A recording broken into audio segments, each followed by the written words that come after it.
The bass thrummed through the soles of my worn work shoes as I stood frozen near the exit of the mediocre downtown club, my cheap cocktail forgotten on a nearby table. I'd just seen him. Ryan, my ex-husband, at the bar, his arm around a woman in an expensive dress, 28 years old, confident, glowing with everything I'd lost. His hand touched her flat stomach, playful, possessive, full of someday. The same. Someday he'd denied me for 6 years. My throat closed. I turned toward the door, vision blurring with tears. I refused to shed in public. You look like you're about to either cry or commit murder. The voice cut through the music, deep, slightly accented. I turned. A man stood 3 feet away, mid-30s. Charcoal suit that whispered wealth. Dark eyes that saw too much. A faint scar along his hairline. 2 men in dark suits flanked him. Bodyguards. Neither, I managed. Just leaving. His gaze flicked past me toward the bar, toward Ryan. Then back to my face. Dance with me, he said. Not a question. What? Dance with me. He extended his hand. Before you run. I stared at his hand. This man was dangerous. Everything about him screamed it. I don't know you. No, he agreed. But your ex is watching. And you deserve better than leaving in tears. My heart stopped. This stranger saw exactly what was happening. One dance, he said quietly.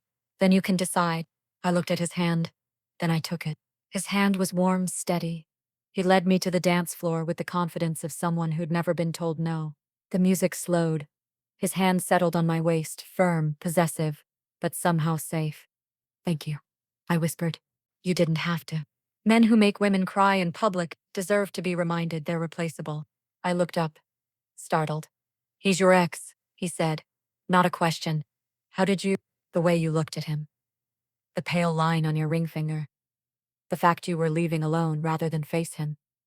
His dark eyes studied my face. I pay attention. Why? Why would you pay attention to me? Silence. Then, because men who discard beautiful things are fools. My breath caught. You don't have to say that. I don't say things I don't mean. Ever. Something in his voice, absolute certainty, made me believe him. I'm Sophia, I whispered. Ernesto. We danced in silence. Then, because I couldn't help myself, I spoke. That's Ryan, my ex-husband. We divorced 3 months ago. Ernesto said nothing, just guided me through the music. 6 years married. I continued. I wanted children. He always said someday when he made manager. Someday when we had money. Someday when we was ready. Ernesto's hand tightened on my waist. But someday never came. I whispered. Now I'm 32. I wasted 6 years waiting. He left me for someone younger because I pressured him about family. Ernesto stopped moving, lifted my chin, forcing me to meet his eyes. He didn't leave because you pressured him. He left because he's a coward who never deserved what you were offering. Tears stung. You don't know me. I know enough. His thumb brushed away a tear.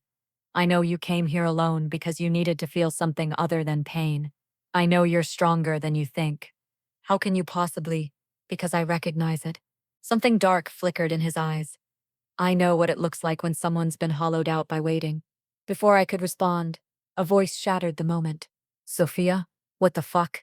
Ryan stood 5 feet away, swaying, alcohol on his breath, his new girlfriend hovering behind him. What are you doing here? Ryan demanded. Are you following me? Following you. I found my voice. I came here to forget you existed. Ryan's eyes raked over Ernesto. How desperate are you? She didn't pick me up, Ernesto said, voice deadly calm. I asked her to dance. Who the hell are you? Ernesto didn't answer. Just looked at Ryan with predator stillness. Ryan shifted uncomfortably. Look, this is between me and my ex. We have business. Business? I laughed bitterly. You mean the $8,000 you stole? I didn't steal anything. That car was ours. The title was in my name. You sold it and kept everything. We were married. You divorced me. My voice cracked. You took everything, including money I needed. To what? Ryan sneered. To finish that nursing program you'll never complete? To pretend you're more than a caregiver who wipes old people's asses for $15 an hour? The slap came before I realized I'd moved. Ryan's head snapped sideways. You bitch. He lunged. Ernesto moved faster. 1 second, Ryan was coming at me. The next, Ernesto had him by the throat against the wall. Touch her, Ernesto said, voice terrifyingly quiet. And I'll break every finger on both hands before I start on your legs. Ryan clawed at Ernesto's grip. One of Ernesto's bodyguards whispered something in Ryan's ear. The color drained from Ryan's face. Vega, Ryan choked. You're Ernesto Vega. Ernesto released him. Ryan collapsed, gasping. About that $8,000, Ernesto said, adjusting his cuffs. You have 48 hours to return it, with interest. I can't. Then sell something. Your car. Your dignity. Ernesto's smile was cold. I don't care which. Ryan scrambled away, his girlfriend forgotten. The club resumed around us. But I couldn't move. Who are you? I whispered. Ernesto turned to me, expression softening marginally. Someone who doesn't like seeing women disrespected. He paused. The night is young, and I think we both could use better company than this place offers. You want me to leave with you? I don't even know you. No, but you know he's afraid of me. Which means you're safe with me. That's not how safety works, isn't it? He tilted his head. Would you rather go home alone? Back to whatever empty apartment you were trying to escape? Or would you rather have dinner with someone who thinks you're worth defending? I should have said no. But I didn't want to be alone. Didn't want to be invisible. One dinner, I heard myself say. His smile was genuine. One dinner. He offered his arm. I took it. As we walked toward the exit, people stepped aside automatically, the kind of deference given to someone dangerous. People are afraid of you. I said, yes. Should I be? He stopped. Do you want me to lie? No. Then yes. Most people should be afraid of me. His hand covered mine. But you're not most people, Sophia. His car was black.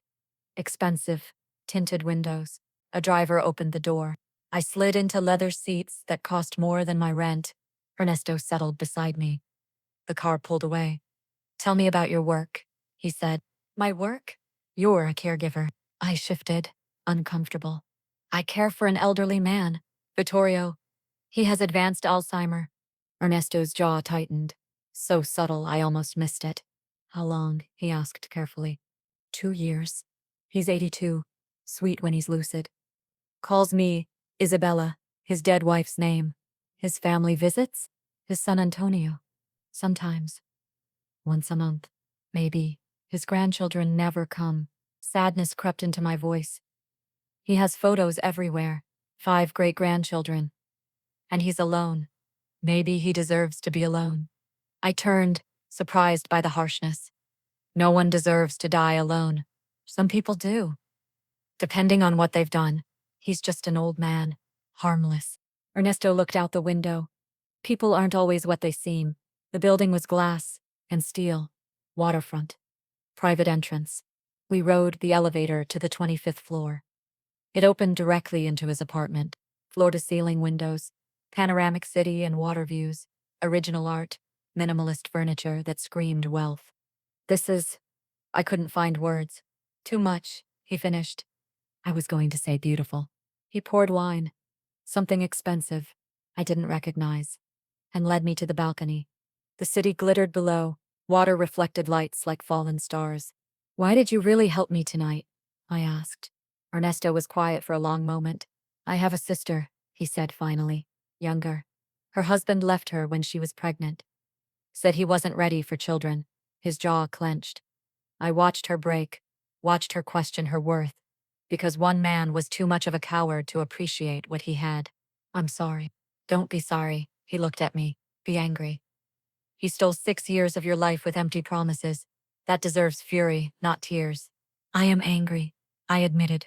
But I'm also sad, because part of me still believes him, that I'm not worth. Stop. His hand cupped my face. That's his voice in your head, not yours, and it's a lie. Tears spilled over. You don't know that. Yes, I do.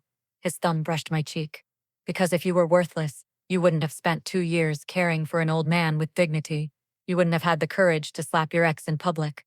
You wouldn't be standing here, broken but not defeated. Something in his words, the certainty, the seeing, cracked something open in my chest. I don't even know you, I whispered. Then let me know you. He leaned closer. Let me show you what it looks like when someone actually values you. His lips brushed mine. Soft, questioning. I kissed him back. The kiss deepened, his hands in my hair, mine clutching his shirt. When we broke apart, both breathless, he rested his forehead against mine. Stay, he murmured. I can't. I have work at 6. Then I'll wake you at 5. Drive you home to change. Ernesto, stay. Sophia, please. The please broke me. Okay. He gave me his bedroom. Massive bed, expensive sheets. He took the guest room. You're not staying? I asked, surprised. Not tonight. He smiled slightly. When I have you in my bed, it won't be because you were vulnerable and needed shelter. It'll be because you want to be there. That's what? Surprisingly respectful for someone who terrifies people. His laugh was genuine. I'm only terrifying to people who deserve it. I woke to sunlight and the smell of coffee. Ernesto was in the kitchen, cooking. Jeans and a white t-shirt. Less intimidating. Almost normal. Good morning, he said. How do you like your eggs? I stared. This man, who'd threatened to break Ryan's fingers, was making me breakfast. However you're making them is fine. He plated eggs, bacon, fresh fruit, set it before me, with coffee. You cook? I said. I survive. He sat across from me. My mother taught me, said a man who can't teach himself isn't a man. Smart woman. She was. Past tense. Pain flickered in his eyes. We ate in comfortable silence. Then his phone buzzed. He checked it, jaw tightening. Problem? I asked. Business. He silenced it. Nothing that can't wait. I arrived at work Monday morning. Vittorio's house, a converted mansion for in-home care. The day nurse, Mercedes, met me at the door with a strange expression. Someone sent these for you. Massive flower arrangement. Peonies, roses, orchids. Easily $500. The card. Thinking of you. Mercedes raised an eyebrow. New boyfriend? Heat crept up my neck. It's complicated. Vittorio sat in his wheelchair, lucid for once. Beautiful flowers. Bambina, he said in accented English. Peonies? Isabella loved peonies. He studied me. Your man has good taste. He's not my man, Mr. Marchetti. Vittorio smiled knowingly. Not yet. That afternoon, my phone rang. Unknown number. Hello, Sophia. Ernesto's voice. Did you get the flowers? Yes, they're beautiful. But Ernesto, that was too much. Nothing is too much. Not for you. Something warm spread through my chest. Thank you. Have dinner with me. Tonight. I can't. I work until 8. Tomorrow then. I work 12-hour shifts 6 days a week. I don't have. What's your day off? Sunday. Sunday dinner. My place. 7 o'clock. It should have annoyed me, the way he just decided. But something about his certainty was intoxicating. Okay. I whispered. Good. Marco will pick you up at 6:30. Who's Marco? My driver. I can drive myself. Sophia. His voice softened. Let me take care of you. Please. That word again. Please. From a man who clearly never said it. Okay. Wednesday evening. I left Vittorio's house at 8:15, exhausted. Ryan was waiting by my car. We need to talk, he said. My heart hammered. Stay away from me. About the money. He stepped closer. That Vega guy is serious. I have 48 hours. Then you better start selling things. Sophia, please. His voice cracked. I don't have $8,000. If I don't pay him, you should have thought of that before you stole from me. I didn't steal. We were married. The car was in my name. I unlocked my door. And you sold it without permission. That's theft. He'll kill me. Ryan grabbed my arm. You have to tell him. Get your hands off her. Ernesto emerged from the shadows. Marco behind him. Ryan released me instantly, stumbling backward. I told you 48 hours, Ernesto said calmly. That was 72 hours ago. I need more time. No. Ernesto stepped between us. You had your time. Marco? Marco pulled out an envelope, handed it to me. What is this? I asked. $8,000, Ernesto said. Your money, returned. I stared at the envelope. But Ryan sold his car this morning for 6,000. I added 2,000 interest. Ernesto looked at Ryan. Consider your debt paid, both to Sophia and to me. Ryan's face was pale. Thank you. Leave. Ernesto's voice dropped. And if I ever see you near her again, I won't be this generous. Ryan fled. I stood there, envelope in shaking hands. You didn't have to do that, I whispered. Yes, I did. Ernesto touched my face gently. You shouldn't have to fight for what's already yours. But you threatened him. Made him. I gave him a choice. He made it. His eyes searched mine. Are you angry with me? I should have been. Should have been horrified by his methods. But all I felt was protected. No, I admitted. I'm not angry. Something shifted in his expression. Relief. One. Sunday, he said. Don't forget. I won't. Marco picked me up at 6:30 Sunday evening. I'd bought a new dress. Nothing expensive, but better than my usual. Did my hair, makeup. When I arrived at Ernesto's penthouse, he stood waiting in the open doorway. His eyes widened slightly. Sophia, my name like a prayer. You look, is it too much? Perfect. You look perfect. Dinner was on the balcony, the table set with candles, wine, food that smelled incredible. Did you cook all this? I asked. I had help, but some of it, yes. He pulled out my chair. We ate, talked. The conversation flowing easily. My childhood, his sister, books we'd read, places we'd traveled, or in my case, dreamed of traveling. I looked you up. I admitted over dessert. Ernesto went still. And there's not much. Some business articles, photos at charity events, but nothing personal. I keep my private life private. Why? Because privacy is safety. The more people know about you, the more leverage they have. Leverage for what? He was quiet for a long moment. Then, Sophia, there are things about me you don't know, things that might change how you see me. My heart hammered. Like what? Like the fact that my businesses aren't entirely legal. Like the fact that people fear me for good reasons. Like the fact that he stopped, jaw clenching. Like the fact that you're in the Mafia. I finished quietly. His eyes snapped to mine. You know, I guessed. After Ryan's reaction, after the way people move around you, I swallowed. Are you going to hurt me if I know too much? No, the word was immediate. Fierce. Never. Sophia, I would die before I hurt you. Then tell me the truth. He stood, walked the railing, looked out at the city. My family came from Argentina.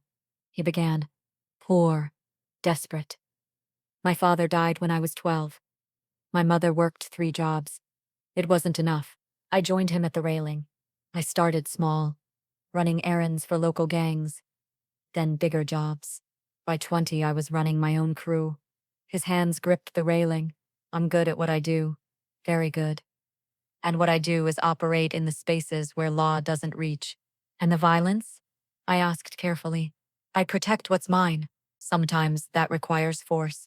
He turned to me. I won't lie you. I've hurt people. People who deserved it. But still, I've done things that would horrify you. Have you killed anyone? Silence. Then, yeah, I should have run. Should have been terrified. Why are you telling me this? I whispered. Because you deserve the truth. Because he stopped himself. Because you matter to me. More than anyone has in a very long time. And I won't build something with you on lies. Something, I repeated. What kind of something? He cupped my face. The kind where I don't want to let you go. Where I think about you every moment you're not here. Where the idea of you being hurt makes me want to burn down the world. His intensity should have scared me. Instead, it made me feel seen, valued, chosen. I'm falling for you too, I admitted, which is probably insane, given that we've known each other 5 days. 5 days, he agreed. But I knew in 5 minutes.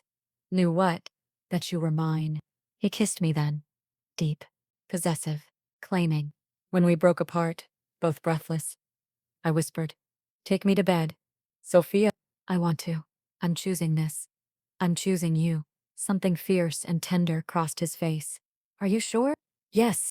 He carried me to his bedroom, laid me down like I was precious. We made love slowly, reverently. his hands learning every inch of me, his mouth worshipping, his body claiming mine, with a possession that felt like coming home. Afterward, I lay in his arms, his hand trailing patterns on my bare shoulder. I have to tell you something, I said quietly. What? The patient I care for, Vittorio.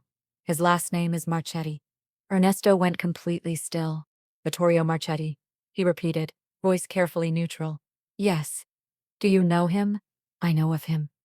His arm tightened around me. What do you know about him? Just that he's a sweet old man who's dying alone. Why? Ernesto was quiet for so long. I thought he wouldn't answer. Then, Vittorio Marchetti used to run one of the largest criminal organizations on the East Coast. 15 years ago, his family and mine went to war over territory. My brother Miguel died in that war. I sat up, sheet clutched to my chest. Vittorio ordered the hit that killed my brother. His voice was flat, emotionless. I've spent 15 years planning my revenge, waiting until he was vulnerable, till his empire was weak, till I could destroy everything he built before I killed him. Ice flooded my veins. You're going to kill him. I was. He met my eyes. That was the plan. Was. Until I found out that the woman I'm falling for spends 12 hours a day caring for him like he's her own grandfather. Tears spilled over. Ernesto, he's just an old man now, helpless. He doesn't even remember who he was. He remembers enough. Bitterness laced his voice. In his lucid moments, he knows exactly what he did. So what does this mean? My voice cracked. For us? He pulled me back into his arms. I don't know, Sophia. I honestly don't know. I woke alone in Ernesto's bed. Voices carried from the living room. Ernesto and several men speaking rapid Spanish. I caught words. Marchetti, debilidad, oportunidad, venganza. My stomach knotted. I dressed quietly, emerged from the bedroom. The voices stopped instantly. 4 men in suits stood in the living room. One was Marco. The others looked dangerous. Sophia, Ernesto said, surprise flickering across his face. I thought you'd sleep longer. I heard voices. An older man, salt and pepper hair, cold eyes, studied me. This is her? The caregiver? This is Sophia, Ernesto said, voice hard with warning. Show respect. The man raised an eyebrow. Interesting choice, hermano. Diego, Ernesto said.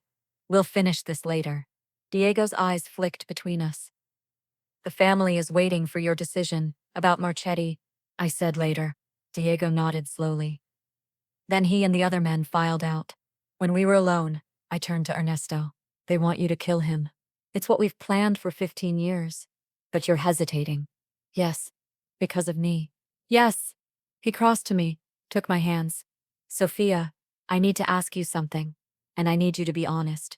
Okay, if I spare him, if I walk away from 15 years of planning, from avenging my brother, can you be with me? Knowing what I am, what I've done. I struggled for words. I don't know if I can be with someone who borders a helpless old man, even if he was terrible in the past. And if I don't spare him, tears spilled, then I don't think I can be with you either. Pain flashed in his eyes. So I lose either way. I'm sorry. I know that's not fair. Fair? He laughed bitterly. Sophia, nothing about this is fair. Fair would be Vittorio Marchetti paying for my brother's death. Fair would be his family suffering the way mine did. But instead, he gets to die peacefully while being cared for by someone who loves him. I don't love him. You do. Maybe not romantically, but you love him the way you'd love a grandfather. I see it in how you talk about him. That's why I can't. He turned away, hands in his hair. Fuck. Monday morning. I arrived at Vittorio's house, exhausted. Mercedes took one look at me. Trouble with your boyfriend? He's not. I stopped. It's complicated. Vittorio was having a good day. Lucid. Present. Bambina, he said as I helped him eat breakfast. You look sad. Just tired, Mr. Marchetti. Tired. He studied me. Or troubled? I managed to smile. Both, maybe. Your man? I hesitated. Then, Mr. Marchetti, did you in your life, did you ever do things you regret? His hands trembled. Many things, Bambina. Many terrible things. But you were young. You can't be blamed for. I can. I am. Tears filled his rheumy eyes. I hurt people, killed people, destroyed families, for power, for respect, for foolish pride. That was a long time ago. Time doesn't erase sin. He gripped my hand. I pray every day that Isabella forgives me, that my sons forgive me, that God forgives me. He looked at me directly. But I don't deserve forgiveness. Whatever happens to me, I deserve it. Something in his voice, the acceptance, the resignation broke my heart. That evening, Ernesto called. Can we talk? He asked. Yes. Come to my place. Please. I arrived at his penthouse. An hour later, Ernesto looked exhausted, like he hadn't slept. Coffee, he offered. Sure. We sat on the balcony. Night City glittering below. I spoke to my family today, he said, about Vittorio. And they want him dead, preferably painfully. His son Antonio, too. If possible, they want the Marchetti name erased completely. But you don't want that. I did. For 15 years, it's all I wanted. He looked at me. Then I met you. I don't want to be the reason you abandon your brother's memory. You're not. You're the reason I'm questioning whether killing a dying old man actually honors Miguel's memory, or just perpetuates the cycle that killed him. Hope flickered. So you'll spare him? I don't know yet. He ran a hand through his hair. My family won't understand. Diego especially. He was Miguel's best friend. He's been planning this as long as I have. What happens if you refuse? I lose their respect. Maybe worse. He looked at me. But if I go through with it, I lose you. It's not just about me. Yes, it is. He cupped my face. Sophia, I've spent 15 years living for revenge. And in 1 week with you, I've felt more alive than I have in all that time. You make me want to be better, to build something, instead of destroy. Tears spilled down my cheeks. But I can't ask you to choose, I said. Between your family and me, that's not fair. Life isn't fair. He kissed me softly. But I know this. Losing you would hurt more than anything Marchetti ever did to me. 2 days later, everything changed. I arrived at Vittorio's house Wednesday morning to find police cars outside. Mercedes met me at the door, pale. What happened? I asked. Someone tried to break in last night. Security stopped them. But she swallowed. The police think it was an attempted hit on Mr. Marchetti. Ice flooded my veins. Is he okay? Shaken but fine. He's in his room. I rushed to Vittorio's suite. He sat in his wheelchair, looking small and frail. Mr. Marchetti? Bambina. Relief crossed his face. You're here. I heard what happened. Are you hurt? No. The security, they stopped the man. He looked at me, but it's starting again. The old wars, they're coming for me. Who? Enemies. Many enemies. His hands shook. I knew this day would come. I hoped I'd die peacefully. For Isabella's sake. Guilt consumed me. Because I knew. This was connected to Ernesto somehow. That afternoon, I confronted him. Did you do this? I demanded, storming into his office. Ernesto looked up, surprised. Do what? Someone tried to kill Vittorio last night. Was it you? His face went cold. No. But I know who it was. Who? Diego. He stood, jaw clenched. He's tired of waiting, decided to take matters into his own hands. Stop him. I can't. Not without revealing. He stopped. Revealing what? That I've gone soft. That I'm protecting Marchetti because of you. He crossed to me. Sophia, if my family finds out I'm choosing you over revenge, they'll see it as betrayal. But you have to stop them. I will. He took my face in his hands. I swear to you, I will protect him, but I need time. Friday evening, I was at Vittorio's house when Ernesto called. Sophia, his voice was tight. You need to leave there. Now. What? Why? Diego is coming. Tonight, with a team. I just found out. Terror seized me. I can't leave Mr. Marchetti. Sophia, please. No, if they're coming for him, I'm staying. And I'm calling the police. That won't. Then come here. Stop them yourself. My voice broke. Please, Ernesto. If you care about me at all, protect him. Silence. Then, I'm coming. Call Antonio. Tell him to get there now. Lock the doors. Don't let anyone in, except me. I called Antonio Marchetti immediately, told him there was a credible threat. He said he'd be there in 20 minutes with private security. I locked doors, checked windows, called 911, and reported a potential home invasion. Then I sat with Vittorio, who was confused and frightened. It's okay, I soothed, holding his hand. You're safe. Help is coming. Isabella? He asked. It's Sophia, Mr. Marchetti. But I'm here. I won't let anything happen to you. 15 minutes later, I heard a car screech to a stop outside. Then voices. Shouting. I looked out the window and saw Ernesto standing between the house and 3 armed men. Diego was one of them. Move, Diego said. This isn't your concern anymore. Like hell it isn't. Ernesto's voice was steel. You're not touching him. He killed Miguel. 15 years ago. He's a dying old man now. This isn't justice, Diego. It's murder. Since when do you care about that distinction? Since I found something more important than revenge. The girl. Diego's voice dripped contempt. You're throwing away 15 years for a woman you've known 2 weeks? Yes. The word hung in the air. Diego raised his gun. Then you're choosing wrong, hermano. Everything happened at once. Ernesto moved. Diego fired. I screamed. But Ernesto was faster, disarming Diego, taking him down in seconds. The other 2 men froze, guns half raised, unsure whether to fire on their own boss. Drop your weapons, Ernesto commanded, knee on Diego's chest. Diego's own gun now pointed at his head. Now, they hesitated. Marco, Ernesto shouted. Marco appeared from the shadows with 4 more men, all armed. They surrounded Diego's men. I said, drop them. The weapons clattered to the ground. Police sirens wailed in the distance. My 911 call, plus Antonio must have called his own contacts. You made your choice, Diego spat, blood trickling from his lip. The family will never forgive this. Then I don't need the family.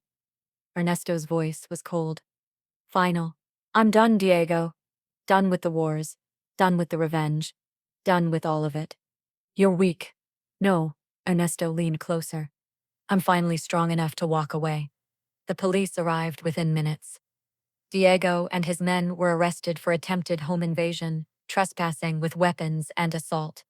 Ernesto's lawyers materialized within the hour, spinning a story about former business associates with a grudge that the police seemed to accept, or at least pretend to accept. Money and connections smoothed many rough edges. Antonio Marchetti arrived with his own security team, his face grave. He spoke briefly with Ernesto on the front lawn, a tense conversation. I couldn't hear, but I saw Antonio's expression shift from hostility to something like understanding. Finally, he extended his hand. Ernesto shook it. When everyone finally cleared out, police reports filed, statements given, security measures doubled. Ernesto found me sitting on the front steps of the mansion, still shaking. He sat beside me. Careful not to touch. You came, I whispered. Of course I came. You chose me. Over your family. Over 15 years of revenge. No, Sophia. He turned to face me. I chose right over revenge. You just helped me see the difference. Tears spilled over. Diego could have killed you, but he didn't. Ernesto took my hand carefully. And now it's done. Vitito is safe. Diego will face consequences. Antonio and I, we have an understanding now. What kind of understanding? That the war ends here. That both our families have lost enough. He paused, and that I'm out. I stared at him. Out? I told Diego the truth. I'm stepping down. Liquidating the illegal operations, my real estate holdings. The legitimate ones are profitable enough. I'll focus on those. Build something legal. Something clean. Ernesto, can you just walk away? With significant financial penalties to buy my way out? Yes. His jaw clenched. I'll lose relationships. Respect in certain circles. But I can't be the man you need while running an empire built on violence. I never asked you to. I know. That's exactly why I have to. He cupped my face. Sophia, in 2 weeks, you've made me want to be someone I didn't think I could be. Someone who builds instead of destroys. Someone worthy of the way you look at me. I'm falling in love with you, I blurted out. then froze, shocked at my own words. His eyes widened. What? I'm falling in love with you, I repeated, stronger now. I know it's too fast. I know it's crazy, but I can't help it. Sophia, my name like a prayer. I'm already there. I've been in love with you since you slapped your ex-husband and looked at me like you didn't care that I was dangerous. He kissed me then, deep, claiming, full of promise and relief in a future neither of us had dared hope for. When we broke apart, I whispered, "Now what?" "Now," he said, "we build something new. Together." I sat across from Antonio Marchetti in his downtown office. Expensive view. Expensive furniture. The trappings of wealth built on blood. "Thank you for coming," Antonio said. He looked older than his 63 years. "Tired. I wanted to speak with you personally. About your father. About many things." He poured 2 glasses of water, slid one toward me. "First, to thank you for caring for him, for protecting him. Mercedes tells me you're the best caregiver he's ever had. He's a good patient. Sweet. When he's lucid." He was never sweet before. Antonio's smile was sad. The Alzheimer's took the monster and left Lum the man. Perhaps that's mercy. I didn't know what to say to that. "Second," Antonio continued, "I wanted to tell you that Ernesto Vega is a man of honor. What he did, protecting my father despite their history, that took strength most men don't have. He's a good man," I said quietly. "He's a lucky man to have found you." Antonio paused. "Which brings me to my third point. I'm hiring a full-time, live-in nurse for my father. Someone who can be there 24 hours. He's declining rapidly. It's time." My heart sank. "You're firing me?" "No, I'm releasing you." His eyes were kind. "Sophia, you're 32 years old. You have your whole life ahead of you. You shouldn't spend it in my father's shadow, caring for a man who represents Ernesto's worst pain. But you love your work. I know. But you also love Ernesto." He slid an envelope across the desk. 6 months severance, plus a bonus for above and beyond service. I opened it. A check for $40,000. "I can't accept this." "You can, and you will. It's what my father would want, if he could still make those decisions." Antonio stood, signaling the meeting's end. "Be happy, Sophia. Build a life with Ernesto. Have the family you always wanted. You've earned it." I called Ernesto from the parking lot, crying. "What's wrong?" he demanded immediately. "Are you hurt?" "No, Antonio just let me go." "He what?" "He hired a full-time nurse. Said I should live my life, not spend it in Vittorio's shadow." I laughed through tears. He gave me $40,000. Silence. Then, that was kind of him. "I don't know what to do now. I've been a caregiver for 9 years. It's all I know. So do something different." His voice was warm. "Take time to figure out what you want. Go back to school, travel, or just rest. Sophia, you've been taking care of everyone else for years. Let me take care of you for a while. I don't want to be a burden." "You could never be a burden. You're the best thing that's ever happened to me." 6 weeks later, I stood in the bathroom of Ernesto's penthouse, our penthouse now, since I'd officially moved in 2 weeks ago. In my hand, a positive pregnancy test. We'd been careful, mostly, but there was that night, a month ago, when we'd been too desperate, too caught up in each other. My hands shook. 32 years old, unemployed, living with a man I'd known less than 2 months. Pregnant. This should terrify me. Instead, I felt joy. Pure, unexpected joy. A knock on the bathroom door. "Sophia? You okay?" Ernesto's voice. "You've been in there 15 minutes. I opened the door. He took one look at my face and went pale. "What's wrong?" I held up the test. He stared at it. Then at me. Then back at the test. "You're pregnant." My voice cracked. "I'm pregnant." Silence stretched between us. Each second felt like an eternity. Then Ernesto's face transformed. Tears filled his eyes. "Sophia," he breathed. Do you want this?" "Yes." The word came out fierce. "I know it's too soon. I know we should have waited. I know this complicates everything. But," I put a hand on my still flat stomach. "But this is everything I wanted. Everything Ryan denied me. A baby. A family, with someone who actually wants it. I want it, Ernesto said, voice rough. He dropped to his knees, hands covering mine on my stomach. Sophia, I want everything with you. Marriage, family, a life built on something real. You're sure? Because a baby is everything. He kissed my stomach through my shirt. This is everything I didn't know I needed. I sank down beside him, both of us on the bathroom floor, holding each other. I'm scared, I admitted. Me too. He pulled back to look at me, but we'll figure it out, together. Your family can deal with it or not. I don't care. His hand was reverent on my stomach. This is my family now. You and this baby. That's all that matters. I was 4 months pregnant, just starting to show. We'd moved into a house. Ernesto insisted. Our baby needs a yard, he'd said. Room to grow. We were painting the nursery, pale yellow walls, white trim, when he set down his paintbrush and pulled a small box from his pocket. Ernesto, let me finish. He opened it. A ring, emerald surrounded by diamonds. I've been carrying this for 2 weeks, waiting for the perfect moment. Then I realized, every moment with you is perfect. You're insane, I said, but I was smiling. Probably. He smiled back. But I'm also completely, irrevocably in love with you. And I want to marry you. Not because you're pregnant, though that makes me happier than I can express, but because I can't imagine my life without you in it. We've barely known each other 4 months. I knew in 4 minutes. Sophia. Everything since has just been confirming what I already knew. He took my hand. Marry me. Build this life with me.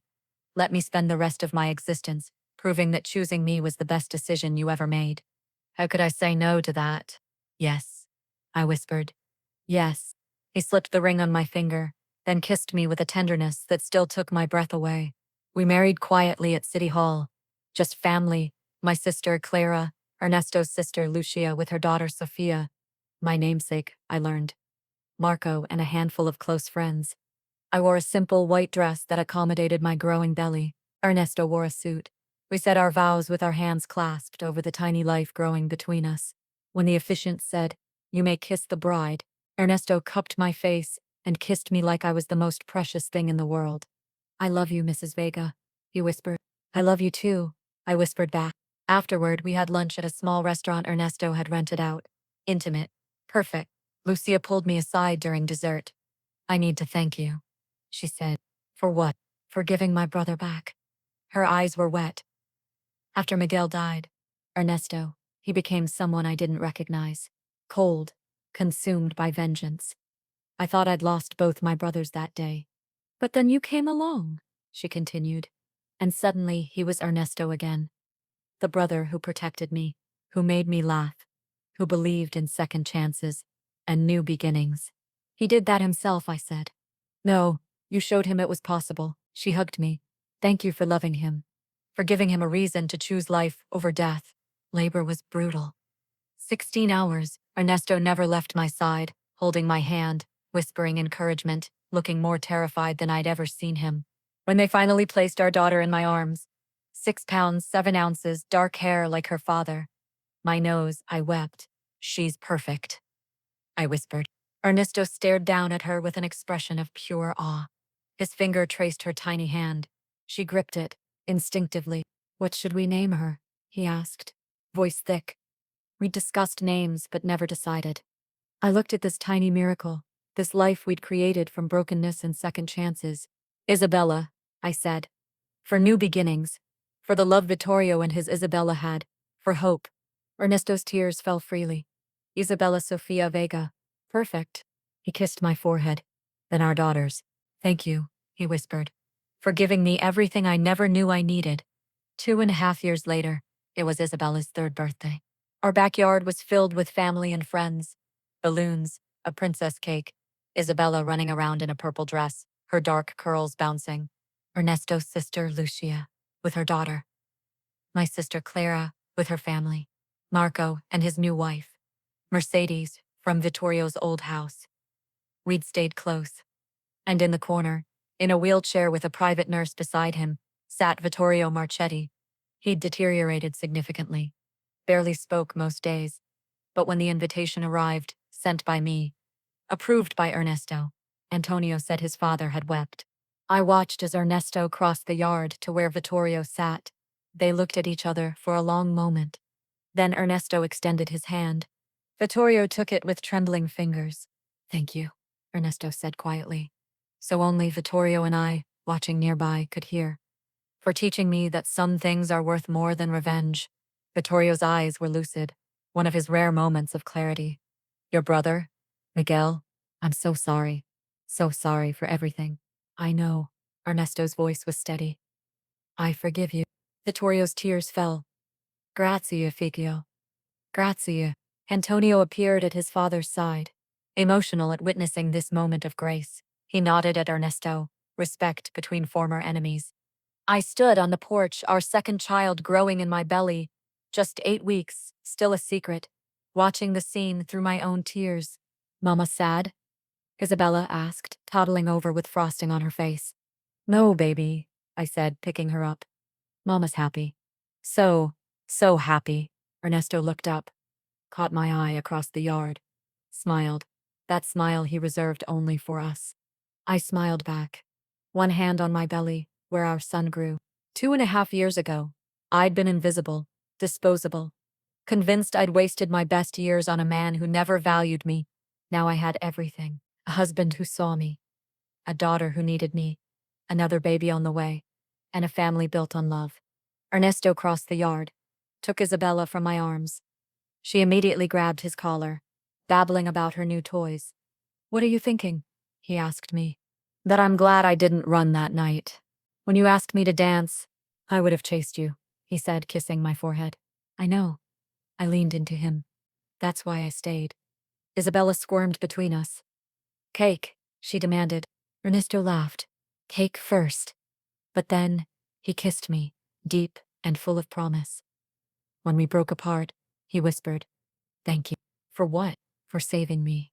For this. He gestured to our yard, our family, our life, for everything. We saved each other, I said. Maybe. He smiled. But you saved me first. The call came on a Tuesday morning. 18 months later. Mrs. Vega. The voice was gentle. This is Antonio Marchetti. My father passed away peacefully last night. He asked me to make sure you knew. I sat down heavily, hand over my mouth. Ernesto looked up from where he was feeding our son Miguel breakfast. Isabella was at preschool. What's wrong? He asked. Mr. Marchetti died. Understanding crossed his face. He spoke to Miguel. Keep eating, Nisho. Then came to me. Are you okay? He asked. I think so. I wiped my eyes. He was 87. It was time. But Dill, you loved him. In a way. Yes. Ernesto pulled me into his arms. Do you want to go to the funeral? I looked up at him. Would that bother you? No. His voice was sure. He was your patient, your friend. And because of him, I found you. That deserves respect. The funeral was small, mostly family, but Antonio had insisted we come. As the service ended, Antonio approached us. Thank you for coming, he said. My father spoke of you in his final days, when he was lucid. He looked at Ernesto. He said you were a better man than he ever was, that you chose love over hate, that he hoped, wherever Miguel was, he was proud of you. Ernesto's jaw clenched with emotion. He looked down at our son, named for his brother, in my arms. Thank you for telling me, Ernesto said. Antonio nodded, then looked at me. He also wanted you to have this. He handed me a small box. Inside was a rosary, worn, clearly old. It was Isabella's. Antonio explained. My mother's. He wanted the woman who cared for him with such kindness to have something of hers. I clutched it, tears flowing. Thank you. Later, driving home with both kids sleeping in car seats behind us. Ernesto reached for my hand. You know what's strange? He said. What? 15 years I spent planning revenge. 15 years of hate. And in the end, the thing that destroyed that hate wasn't violence. It was you. Me? You showed me what Vittorio became when his war was over. A lonely old man full of regrets. You showed me I could choose differently. That mercy could be stronger than vengeance. He kissed my knuckles. You saved me from becoming him. And now, I asked. He pulled into our driveway, where our house waited, filled with toys and laughter and love. Now, Ernesto said, looking at our sleeping children, I'm just grateful. For you. For them. For a life I never thought I deserved. You deserve it, I said firmly. You've earned it. He kissed me. Soft. Full of years of love and trust and choosing each other daily. We both have, he said. 6 months later, I stood at the kitchen window, watching Ernesto play with Isabella, now 4, and Miguel, almost 2, in the backyard. The spring sun warm, flowers blooming. Ernesto chased them in circles, his laughter carrying through the open window. Isabella squealed with delight. Miguel toddled after them, determined to keep up. This man, who once ran a criminal empire, who planned murder for 15 years, who terrified grown men with a look, was now on his hands and knees, pretending to be a monster while his children climbed on his back. I felt movement in my belly. Our third child, a girl, due in 4 months. We'd name her Grace, because that's what this life was, what we'd given each other. Grace. Ernesto looked up, caught me watching, smiled, that smile. The one that said you are my whole world. I smiled back, both hands on my pregnant belly. 2 years and 8 months ago, I'd been a woman convinced she'd wasted her life, that she'd never have the family she dreamed of, that she was invisible and disposable. Then a dangerous stranger asked me to dance. And everything changed. Some love stories start in darkness. Some start in pain. Some start when you're at your lowest, convinced there's nothing left. But the best ones start when someone sees you, truly sees you, and decides you're worth everything. Worth changing for. Worth choosing every single day. Worth building a life with. Ernesto came inside. Kids attached to his legs. All of them laughing. We're hungry, Isabella announced. Starving, Ernesto agreed, kissing my cheek, his hand joining mine on my belly. What are we thinking? Pancakes? Pancakes. Both kids cheered. Pancakes, it is. As we moved through the kitchen, Ernesto cooking, kids helping me, supervising with a hand on my growing belly, I realized this was it. This was the life I'd begged Ryan for. The family I'd waited 6 years to have. The love I'd thought I'd never find. But it was better than anything I'd imagined. Because it was real. Built on truth and choice and 2 broken people who decided to heal together. And as Ernesto flipped pancakes while Isabella told him elaborate stories, and Miguel banged spoons on the table, and our unborn daughter kicked my ribs, I knew some dances change everything. And I would choose this dance, this man, this life, over and over again, forever.